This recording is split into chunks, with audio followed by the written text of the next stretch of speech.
like compassion, they talk about compassion is not letting somebody off the hook. Compassion is not justifying things that they did. Compassion is not judging whether they're good or bad. Compassion is sitting with them. Because sometimes that's all we can do. You need to recognize humanity in other people. You need to recognize humanity in situations. Otherwise, our interpretations of situations can get warped, right? Like Michael Malice talks about this in his book, The New Right.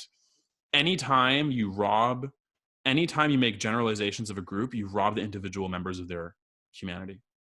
Yeah. And that includes the alt-right. And I get it. I know what the alt-right is. And I know that there are some terrible beliefs over there. However, they still are people. And it's not to justify the things they do. No, it's not to, right? You need to sit with that. You need to understand it. And you need to be able to.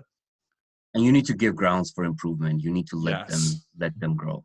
Otherwise, how are we supposed to, like, when people criticize prison and they say it's supposed to be for rehabilitation, but how are they rehabbing anybody? It's the same with social media. When we're condemning people, and I've been guilty of this, how are we letting people get better?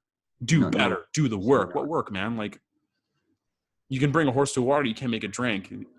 So therefore, it's not worth trying to coerce people into doing the work, even if they are being shitty.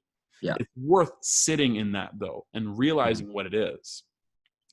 Because at the end of the day, right, like, the context for you is, like, you literally could have died, and you were literally shouted down and kicked the shit out of, and you were in fucking prison, and you had to move to a new country, you didn't know the language, and you were fed indoctrination with this mix of political activism that you're trying to figure it out.